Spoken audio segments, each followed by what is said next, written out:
ត់ល្មូនណាខ្លាច់សัตว์អីជាងគេ តុកកែ តែពេលហ្នឹងអត់ខ្លាចទេ អត់អី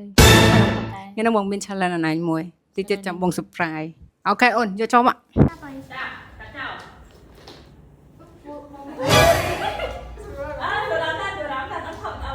គេអញខ្លាចតុកកែ តែនេះធំ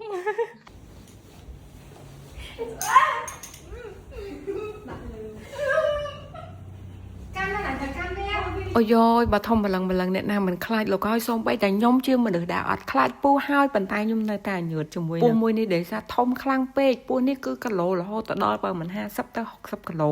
ហើយអាយុវិញគឺចូលជា10ឆ្នាំជាងហើយឃើញធំអញ្ចឹងហើយប៉ុន្តែរហ័សមែនតើមុននឹងគាត់យកមកគាត់ថាបងភ្លើងអីលើកតុកលើអស់ទៅពួកអីមានកម្លាំងខ្លាំងហើយនឹងរហ័សមែនតើបងប្អូនចាំមើលពេលដែលគាត់នៅលើខ្លួនប៊ីគឺខ្លួនរបស់គាត់គឺសឹងថាប៉ប៉ិនខ្លួនរបស់ប៊ីហ្មងនិយាយមែនហើយពស់នេះគឺដូចលេខស៊ីមួយខ្ញុំមិនទេឲ្យតែខ្ញុំលុកដៃទៅគឺលៀនតាចេញមករហូតខ្ញុំម្នេះវិញលុកដកបើអត់មានម្ចាស់ពស់នៅនឹងទេខ្ញុំធានាថាខ្ញុំថតពស់នឹងអត់បានទេតែបើដូចពស់រត់ដងគឺគាត់គ្រាន់តែយកមកទុកនៅកន្លែងខ្ញុំហើយខ្ញុំធ្វើអីធ្វើទៅដោយសារអីគឺខ្ញុំមានភាពស្និទ្ធស្នាលជាមួយតែមួយនេះវិញគឺអត់បានទេគ្រាន់តែយើងចង់បង្កើនភាពស្និទ្ធស្នាលបន្តិចគឺអត់បានហ្មងកំណាញ់ខ្លួនសាហាវធម្មតាខ្ញុំនឹងពស់ហត់ដូចមកភ័ក្រគ្នាអញ្ចឹងប៉ុន្តែពស់នេះព្រមធ្វើមកភ័ក្រមួយខ្ញុំសោះសង្ស័យតែពស់នេះ introvert ហើយមើលទៅ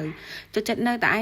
ងស្ងប់ស្ងាត់ស្ងៀមហ៊ានតែប៉ះគឺដឹងមើលសម្រាប់អូនឲ្យហើយចង់ជួបអូនអីអាចណាត់បានតែមុននឹងហៅអូនមកថតត្រូវត្រៀមចិត្តហើយមើលទៅមុខ Queen ទៅដឹងហើយនេះប៊ីគឺគាត់អត់សូវខ្លាចពស់ផងតែបើសិនជាអ្នកដែលខ្លាចវិញណាយកល្អកុំល្អជាងគឺដឹងតែអត់បានរូបហ្មងពីព្រោះអីទីមួយហ្មងពស់នេះនៅស្ងៀមហ្មងតែយើងហ៊ានប៉ះគឺធិចថាមែនតែហើយបើខ្ញុំនេះវិញណាបើថតអីស្រួលគឺមិនមែនខ្ញុំហ្មងគឺចូលចិត្តថតអីដែរប្រហែលអញ្ចឹង